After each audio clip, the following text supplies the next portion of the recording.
Hello. Hey, Travis. Hey, Finally. how you doing? Good, I'm good. sorry I took the bug. I'm here, man. I'm here. No problem, no problem. We have reported about a month ago, the Fox News.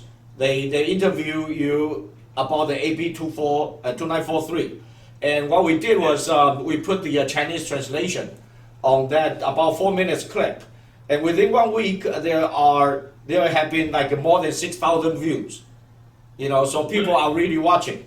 Okay, and then the other thing is we are connected to a large group of Asian, mainly Chinese congregations, and as you know, a lot of Chinese Christians they have not been, historically they don't come out to vote, but now there are awareness and there are zeals also. So I'm being told by the leader of the congregations that we are able to influence at least 50,000 votes, maybe 100,000 votes.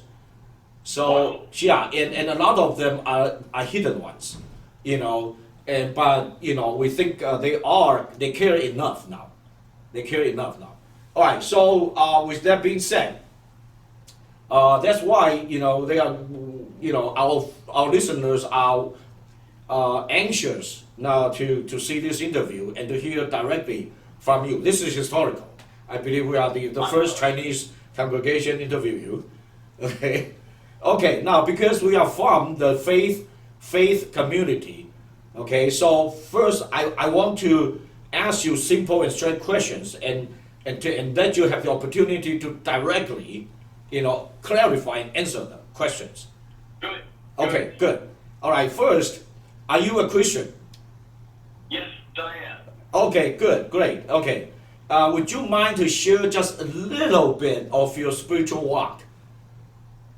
Sure, absolutely. So, look, I was, born and raised in a Christian household, and I went to church, I went to Sunday school. Okay. But it wasn't until I was 17 years old.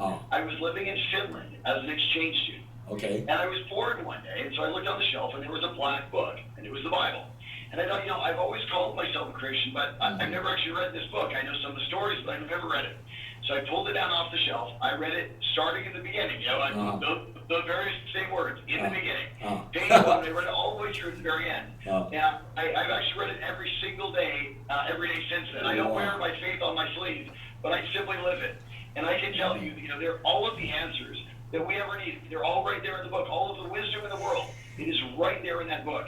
And it's actually very simple to follow, and that's exactly what I do. Woo!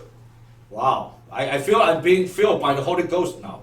Okay, thank you. Love it. Okay, love it. Okay, now you're standing on the pro-life issue. We know that some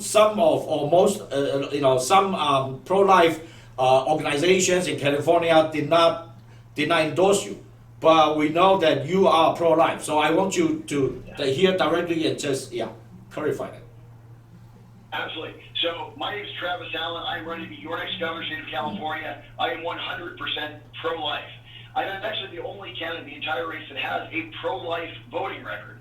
I get a 0% from Planned Parenthood in 13, 15, and 17. They don't like me very much because I want to defund Planned Parenthood. They should never get our California taxpayer dollars. We must also end this practice of selling baby parts in California. It's absolutely abominable. Now, some of my opposition, my opponents in this race, can say, well, Travis, you got a 67% from Planned Parenthood in 2016. And the reason is actually very simple. I voted for a bill that would have made tampons tax-free. So last I checked, tampons had nothing to do with abortion. Yeah. And unfortunately, it ended up on their scorecard, which is why they gave me that result. But it's very clear that there's only one candidate in the entire race that is pro-life. And it's not just what I say, it's my vote record, and it's also who I've supported. So, I voted for President Donald J. Trump. And as we know very well, I'm the only person in the race that actually voted for Trump. That's and true. he has been the most pro-life president we've seen since Ronald Reagan. Yes. My opponent in the race votes for guys like Jimmy Carter and Gary Johnson, who are pro-choice. So John Cox says he's pro-life, but every record that we ever have shows that he supports pro-choice politicians. Okay, thank you. That's very clear and straight. And because you actually answered my next question, which is do you believe in defunct Planned Parenthood? You already mentioned that, so we got that answer. Great, thank you. Absolutely. Now I'm astonished when you said that they're selling the baby parts in California, the Planned Parenthood. Yeah, in California, there is this practice where these field parts are being sold, and it is wrong. It's abominable. It should not happen in our state. As your next governor of the state of California, I will make sure that it never again happens in California. We must respect life here in our state. Wow. That is a huge. How do I say that? This is just remind me of like during the World War II. Those the Hitlers killed the Jews, and then even their hairs put into the pillow and sell them. This is the evil never stop. They don't stop at one point. They just keep proliferate if you don't stop them. Okay. It's worse, exactly right. Which is why we have to win. Yes. Now, a simple question, because people ask me, if because you are pro-life, and they want to know, on some legislation, like AB 154, AB 743, 569, 980, those you choose to abstain instead of casting the no vote. Can you explain that? Yes, very simply. There's the confusion on a lot of people in California that an abstention is the exact same thing as a no vote. It has the same effect. It means you do not support a policy. Mm-hmm. So my opponent in this race, the guy by the name of John Cox, and unfortunately he has been violating one of the 10 commandments, which is do not bear false witness. He has been essentially lying about me up and down the state, trying to say that somehow I'm not pro-life. I'm the only one that actually has a record of being pro-life in California. So I have never supported anything that was in favor of abortion in California. And whether I voted no or whether I abstained, means all I'm saying, it means that I do not support these policies. Yeah. The only thing that says you support a policy is a yes vote. And I've been very clear the entire time I've been elected that we must respect and stand for life in California. Yeah, okay. So the bottom line is, by not giving them the yes note, you actually do not support. Exactly right. Yes, Yeah. by abstaining or voting no, it means you do not support the policy. And I have never supported any of these policies, which is why Planned Parenthood actually does not like me very much. They continue to give me 0% on all their scorecards. Yeah, because they need the 41 votes to get the bill passed. They need 41 yes. Exactly correct. Right. Okay. Yeah, and so without those yes votes, they cannot pass these policies that we don't agree with, which is why on all of their bills, I've always voted no or I've abstained on voting, which means that I do not support their policies. Okay. Now, the other question, we know that on pro-life, there are different spectrum, and the most conservative one would be like the life start with conception, and I just want to know personally what your belief on that. Well, where else would it start? I mean, very simply, we know where it starts, right? That's where it starts. I just had a 6-month baby girl. She just turned 6 months a couple days ago. Yeah. And of course, we saw all the ultrasound. You get to watch as your baby develops. The ears, the eyes, and the nose, and you can watch it move around. It's the cutest thing ever. Look, there's no confusion about this. Okay. Everybody knows exactly where life starts. Okay. All right, great. So now that's excellent. Now, so we got that pro-life issue out of the way now. The same-sex marriage, Proposition 8. Did you vote? Yeah, I am not in favor of. I did vote for Prop 8. I Good. believe in traditional marriage, and I'm a traditional kind of guy. I believe it should be one man and one woman. Yes. This is always how it has, and I think that's the way that people are actually happiest. As we know, this was overturned in the courts, but I've always been very clear in my support for traditional marriage in California. Okay, thank you. All right, now, thank you for the clarification. I think this make all the questions go away already. Okay, Good. Now, Good. Yeah, now, I want to talk about a little bit about the religious freedom. This AB 2943, okay? And in the interview by Fox, you did say that this is going to make selling Bible illegal. They're going to ban because of this. And people, I just checked on the Wikipedia. Travis added Wikipedia, and you may want to have someone correct them on the Wikipedia, because it says you make the false statement. Alan made the false claim that the new bill on California would literally ban the sale of the Bible.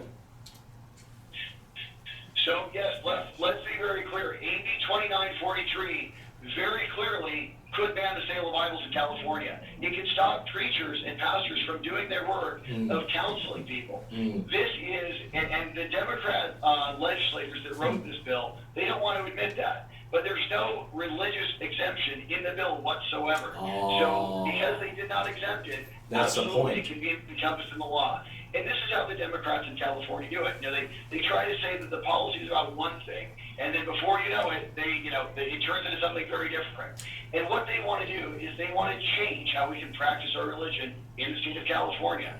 Very simply, there was a Democrat legislator by the name of Alan Marisucci, who, when he was trying to defend 2943, got up on the floor and he said, "It is time for faith to evolve with the times." I saw that. To change the times. No way.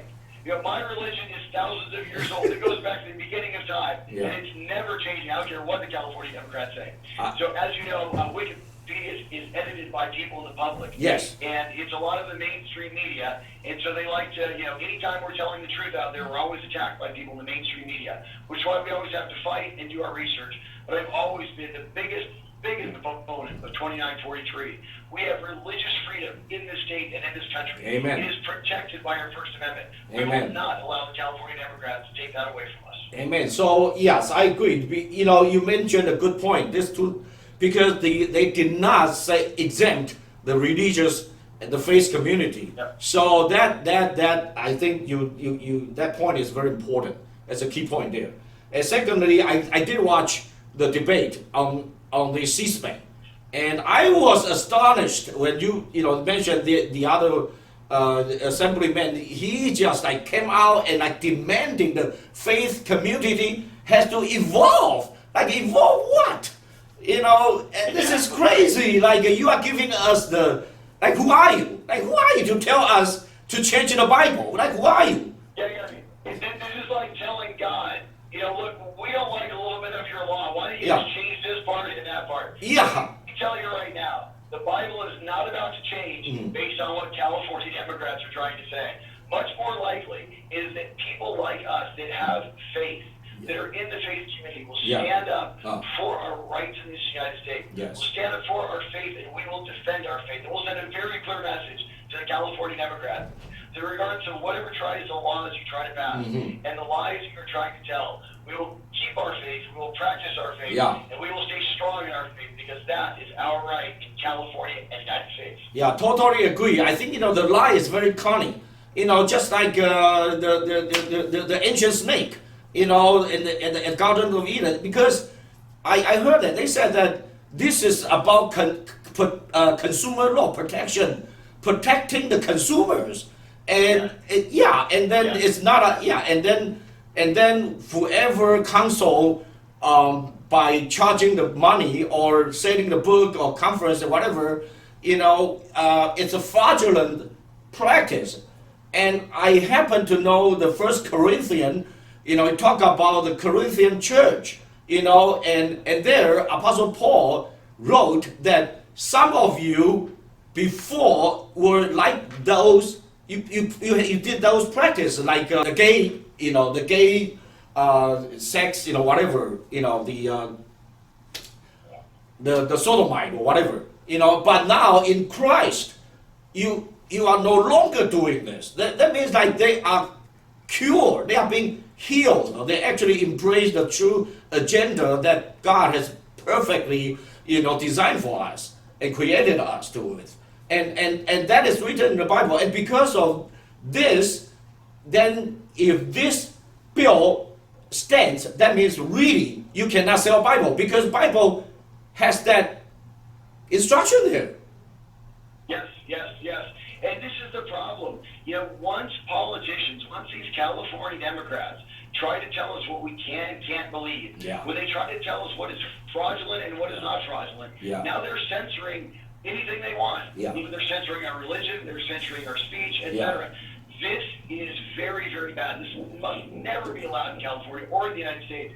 Let me tell you something right now. We have the First Amendment of the United States. As your next governor of the state of California, I will guarantee that your right to practice your religion will be upheld. And no one will ever be able to tell us that anything in the Bible is fraudulent. The Bible was around a lot longer for the state of California, even a lot longer in the United States, and it's going to stick around a lot longer than any of the governments in the world. We will make sure that we always have a right to believe in our Bibles, own our Bibles, sell our Bibles, and tell everybody else about the good word that's in them. Amen. Now, I want to talk about your Californian heart. Okay? Yeah, because I read through hundreds of the commenter, the people who left message on the YouTube after watching the debate. Okay, hundreds and hundreds of them. I read a lot of them. And I sense that, your supporters have deep trust that you will fight tooth and nail for California. Somehow I sense that.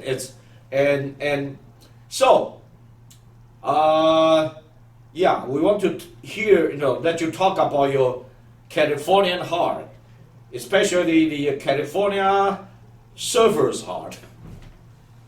I love it. So look, my story is very simple. I was born in the state and I was raised in the state. I was born in San Diego, raised 5 minutes from the border in a little town called Chula Vista. I have had to watch as my family and friends and even my clients have all left the state. My parents left for Oregon. They wanted to build a home on the coast, but it was too expensive in California. So now they live in Oregon. My brother works for Raytheon, and those jobs used to be in Los Angeles.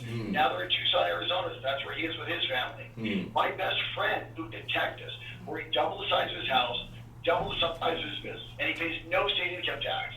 And I'm an investment advisor. I own an investment advisory company since 2001. I still work every single day because I think that your elected officials should have to live and work in the real world to understand what we all have to go through. That's why I advocate for a part-time legislature. Let them be in the capital for 3 months like Texas and Florida. That's good. The rest of the time, send them home and make them work a real job. But I'll tell you, my clients started in California, and they've all left. They're in 22 different states around the nation because their families left, their jobs left, and their companies left. I can't leave because I'm a California surfer. There's no waves in Texas unless there's a hurricane. I got to stay right here. When I tell you, I'm in the Guinness Book of World Records for riding the biggest surfboard ever built, and we had 66 people on one surfboard riding waves on the south side of the pier in Huntington Beach, California. I love this state, but we all know the California Democrats have driven the state into the ground. 39 of the last 40 years, the California Democrats have controlled this building right here, the California State Legislature, and they have run our state to the ground. They've given us the nation's highest taxes, highest homelessness, highest poverty, and now rising violent crime. We have to stop this. We have to take our state back. 2018 is our chance to truly take back California. I'll tell you right now, I'm not going anywhere. I'm going to win. I believe in fighting, but more importantly, I believe that when you fight to win. This is about the 39 million Californians have been forgotten by the California Democrats. We are the silent supermajority that believes in common sense, in the rule of law, in secure borders, and in justice. Ladies and gentlemen, my name is Travis Allen. I'll tell you right now, I'm a California born and raised, and I will be your next governor of the state of California. And you are not moving anywhere.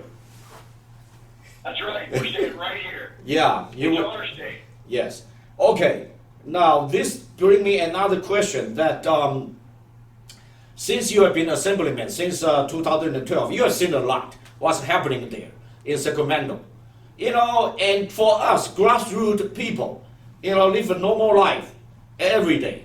Now, we are like almost jaw dropped that to see how far, how wrong, and in so many different fronts that the Sacramento government leadership in all areas, on the executive, even in the court, judicial, and also on the legislation. These fronts,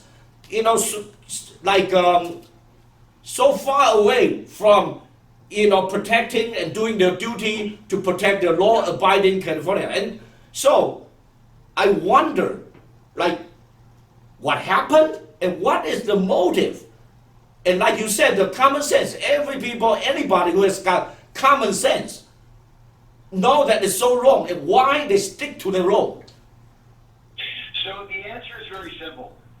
California is not run out of Sacramento. It is run out of the liberal Bay Area of San Francisco. Oh. And think about this.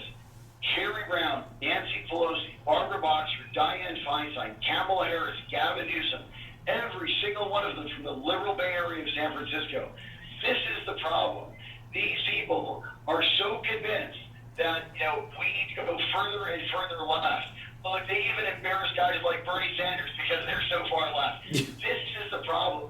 We have not only Democrat legislators running our government, we have all of these unelected bureaucrats that don't live normal lives, to feel for the Bay Area, to now run all of our state agencies and give us all of these regulations and crazy rules we have to have in the state of California.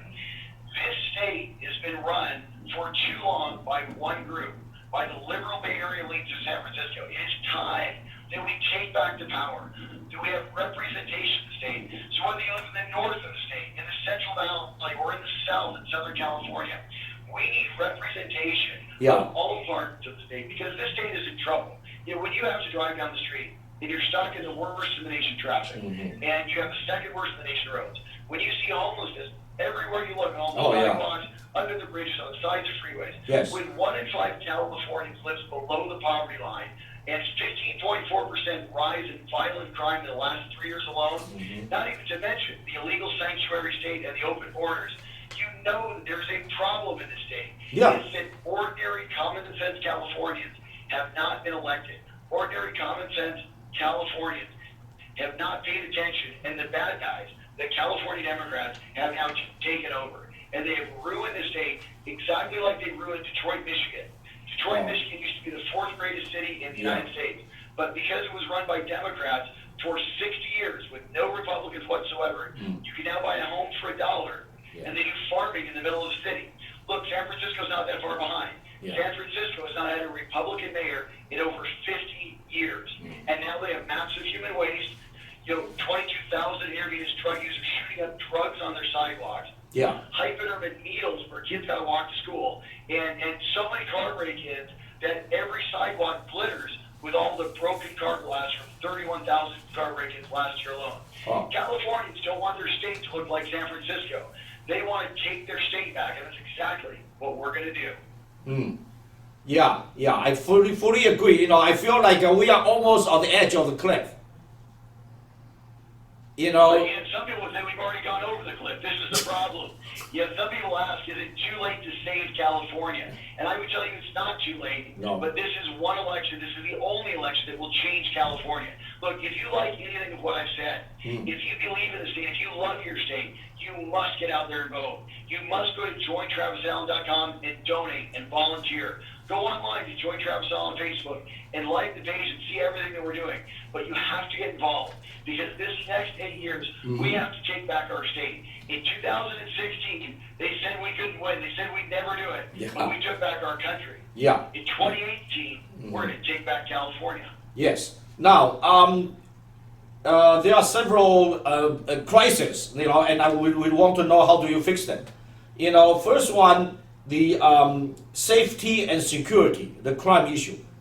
Yes. So crime. In crime, AB 109, Prop 57, and Prop 47, these are the laws in California that turn felonies into misdemeanors and allow criminals to get out of jail early. This is why a judge just ruled last month that over 10,000 sex offenders are going to be released early from jail in California. This is absolutely wrong. We must repeal all of these laws. That's why my friend told me that his wife told him to buy a gun for her. A few months ago, I said, what, your wife? Like, I couldn't imagine, like a traditional Chinese woman want to have, a gun. That's why. And because she started to feel it's unsafe in California. Yes. And this is true. People are unsafe across the state. Look, violent crime has decreased for 20 years in California because we are the state of 3 strikes. But because of these three soft on crime laws of the California Democrats, violent crime has now risen by 15.4% in the last 3 years alone. We must give everybody in California the right to protect themselves. Amen. This is why I get an A and an A+ from the NRA and the Firearms Policy Coalition. Amen. California should be a shall issue CCW state. So everybody has the right to protect yourself, whether you're at home or whether you're walking down any street in California, anytime, day or night. And let me tell you something. When the criminals see that little old lady walking down the street with her purse, they're going to think twice about mugging her, because I'll tell you right now, with Governor Travis Allen as your governor of California, that little old lady's going to be packing, and she's going to have the ability to defend herself in our state. Yes, because now you got release these criminals, you open borders, sanctuary city, and you don't want your citizens to have guns. So who's going to protect us? That's exactly right. Why should my wife at 10:30 at night, when she's going grocery shopping, when she's in the grocery store parking lot, why should she have to call me if she feels unsafe? Why should she have to call a police officer? Why should she have the ability to protect herself? And this is our Second Amendment rights. And as your next governor, we will make sure that we're a shall issue CCW state, but we'll also repeal the handgun roster that does nothing in California. And we'll get rid of that ammunition registration of Gavin Newsom. We will respect and protect our Second Amendment in California. Amen. Now, I applaud your, you call for arresting. Jeff Sessions come and arrest the Attorney General in California, Javier. I applaud for that. I think that's brilliant. Thank you. Well, look, it's very simple. We either have laws or we don't. We are a nation of laws. We are a constitutional republic, which means that our whole country is founded on the U.S. Constitution, which has greater power than any president, any governor, any legislature anywhere. And it says very clearly that immigration is a federal power. Javier Becerra, the criminal attorney general of California, recently said that if you're a California business and you help federal immigration authorities do their constitutional duty, that he would prosecute you. Look, this is exactly like a mafia boss telling a witness, if you tell me that, I'm going to get your kneecaps, right? It's illegal. It's unconstitutional. It is criminal obstruction of justice. And for that, Javier Becerra must be arrested and he must be prosecuted, because we must enforce the law in California. And he even brought out 30 lawsuits against Washington, D.C., against the federal government, like wasting our taxpayers' money. That's crazy. So That's right. This got to change. Now, the economy. I sense that you are, you see the big opportunity that Trump's economy policy is working big time, and California seems to seem to miss the wave. It's missing that wave, to catch that wave. Can you explain more? And there are business exodus everywhere. Absolutely. So Donald Trump, when he cut taxes across the country last year, created over $8 trillion of new wealth in the United States. This made Apple bring back $315 billion, creating 30,000 new jobs. Home Depot gave out $1,000 bonuses. Even Walmart was raising wages for workers. This caused the lowest unemployment ever on record for African Americans and Latinos. Lowest jobless claims since the year I was born in 1973. This is incredible. The problem is it is not happening the same degree it could in California. Because we have the nation's highest income tax, the nation's highest sales tax, and then of course this gas tax that we just raised, and also all of these other fees we have to pay in the state. What we need to do in California is counter this tax. Bring that economic prosperity back to California and allow California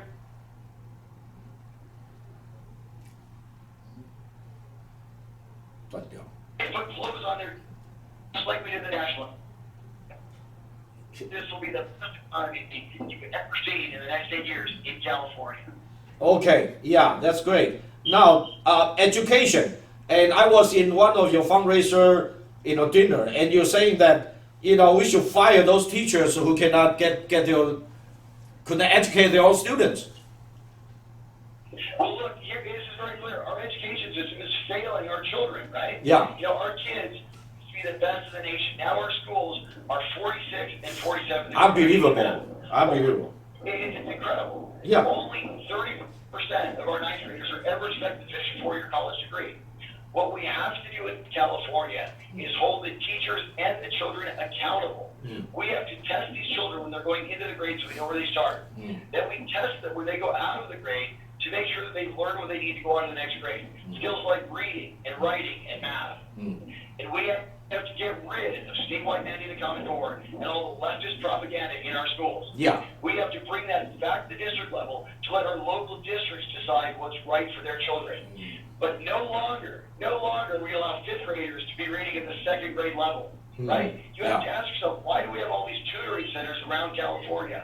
Why can't our schools do our job? Right. And the answer is because they've been allowing kids to advance in grades without learning what they need. When I'm your governor of California, we're going to bring back accountability. No longer will every child get a trophy. You're going to have to earn your education in California. Now, you mentioned the Common Core. You know, a lot of, including myself, listeners, we are not very familiar with this issue. Can you elaborate a little bit? Yes. So, the state has mandated what we have to teach our children. And the problem is they recently changed. So it's different than when we went to school when we were kids. This new curriculum they have is not as effective as what we had. And our kids are being failed. This is why we have tutoring centers across every community. Right? And now what they're doing too is they're bringing in all of this leftist propaganda, they're bringing politics into our children's classrooms. They have one job. They're paid for by the state to teach reading and writing and math. Right? Teach the basic skills, and that's what we need to get back to in California.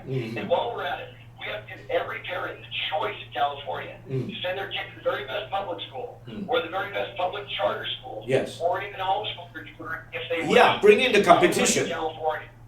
Yeah, bring in the competition to the even education. Absolutely. Let them compete so our children get the best education. Yes.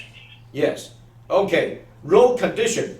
You said that we don't need any tax increase, and I think if I hear it correctly, you said we have 7 billion sitting, but it's not being.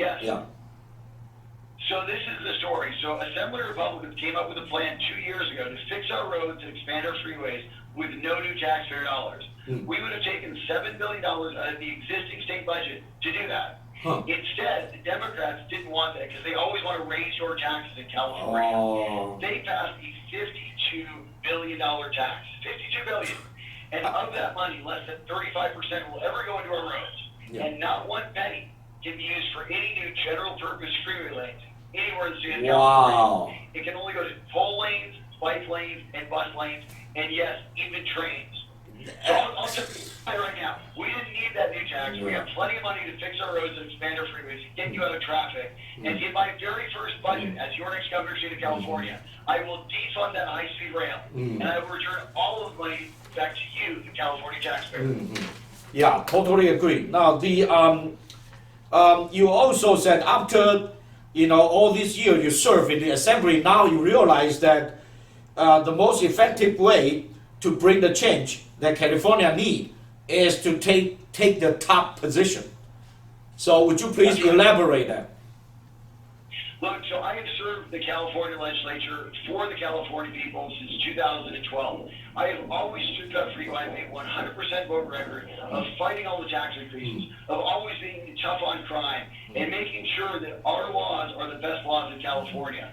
Unfortunately, there's too many Democrats there. And I will tell you that after 6 years, I know without a doubt, there is no way to take back California through the state legislature.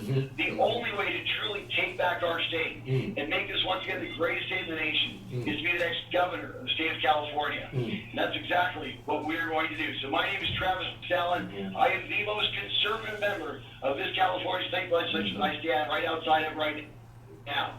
I will tell you that this is your state. It belongs to you. We need to lower our taxes. We need to get tough on crime. We need to fix our roads and expand our freeways, fix our broken education system, complete our California state water project so we have plenty of water, and yes, reverse the illegal sanctuary state, and finally get voter ID in California. My name is Travis Allen. I will be your next governor of the state of California, and together we're going to take back our state. Okay, great. One of the last questions, or one last question. Last Friday, I believe. Okay. President Donald Trump tweeted that he fully endorsed John Cox. And I spoke to a lot of people who are Trump supporters and who are Travis Allen supporters also. Yeah. And first, what's your response to that? So listen, unfortunately, Trump got some bad advice. I am the only candidate in the race that supported Donald Trump, voted for Donald Trump, even wrote op-eds in favor of Donald Trump, even before he was elected. Yeah. And I am the only one that believes in his policies. For instance, this other guy, John Cox, was a never-Trumper. He didn't even vote for Donald Trump in 2016. He voted for Gary Johnson, who believes in open borders, legalized drugs, legalized prostitution, and he's pro-choice as well. In addition, and John Cox does not believe in the border wall. I'm the only candidate that believes we need to secure the border. John Cox wrote a book in 2006. He said he didn't think a wall was necessary. When he ran for president in 2007, he said he parted company with those who want to build a wall. And even this year, talking to Univision, to Latino audiences, he said the wall was not a good idea. There's only one candidate that actually supported the president and believes in the agenda of making America great again, and that's Travis Allen. So what we got to do is that Donald Trump made the wrong endorsement. The problem is in California, the political establishment for a long time has lost the state, 20 years straight. Donald Trump, unfortunately, made the wrong endorsement here. He's made other wrong endorsements like Luther Strange in Alabama. And we know that in 2 weeks we'll know the truth, and that's that Travis Allen will be elected in the top two. And I know the very next day my phone will be ringing. And it's going to be Donald Trump on that line. And he's going to say, you know what, Travis, I made a mistake. There was only one candidate in the race that actually supported me and will make California the greatest state in the nation. That's Travis Allen. Yeah. You know what I'm going to say? I'm going to say, welcome aboard, brother. We always supported you. It's great to see you here in California. Let's go take back our state. I spoke to the church, really like,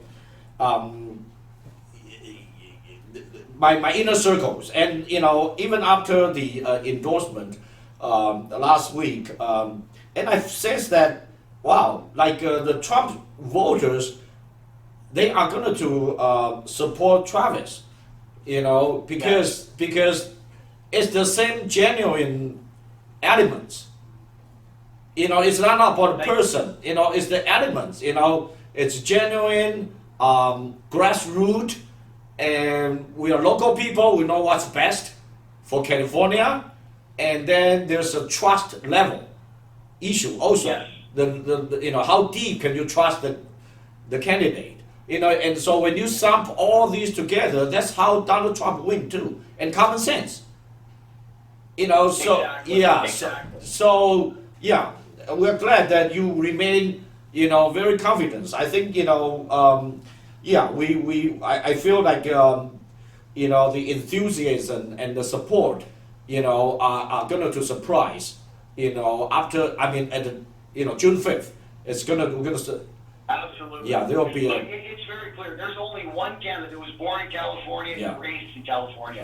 One candidate has a rock solid vote record. There's only one conservative in the race. We don't need a guy from Chicago who's lost every race he's ever won. We don't need the political swamp. What we need is the youth, the energy, the passion, the fire to not be in the number 2 spot, but to be the number 1, to be the next governor of the state of California. And that's exactly what we're going to do.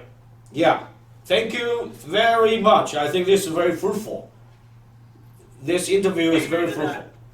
Thank you so very much. And listen, I will tell you right now that this campaign is for every single person in California, everyone that's been forgotten and left behind. All the polls, all the media said that we'd never win in 2016, but you know very well that we won and we have a brand new president because of it. Now today, the mainstream media is against us. The polls are going to say whatever they're going to say, but we all know very well that there's only one candidate that will take back California. I'll tell you something right now. You remember that when David fought Goliath, Goliath was this huge giant, and he was taunting all the army. And David said, "Who is this uncircumcised Amen. Philistine Amen. who dares taunt the armies of the living Amen. God. Amen. And Goliath laughed at him because he said he's just a little boy. Yeah. But David knew that he had God on his side. And I'll tell you right now, brother, we got God on our side. We got the Amen. whole state of California that needs to be saved. It doesn't matter the forces against us. Yeah. This is one race that we will win. And Amen. when we do, everybody in California wins. The church wins. Yeah. Our faith community wins. Every Californian that just wants to make ends meet and live the California dream is going to win. So join me. Go take Amen. back our state. I think we are in agreement. I think that there's a lot of faith community members that we are in agreement. Also spiritually, with you because just like you say, this is by the Spirit of Jehovah, the Spirit of the Lord. He throned people. He put people on the throne and he dethroned people. It's all up to him. But he is just need a leader who is God fear, not the fear of men, but the fear of God.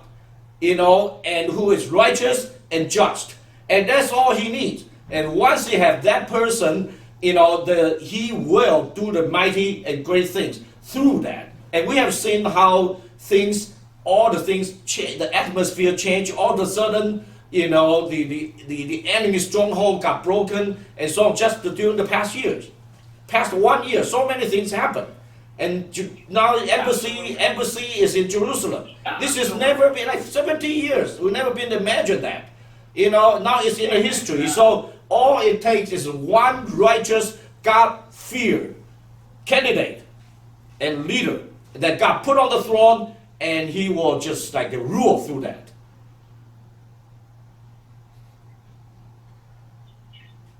Amen to that. I'm telling you right now, you've seen everything that's happened, and you've seen how far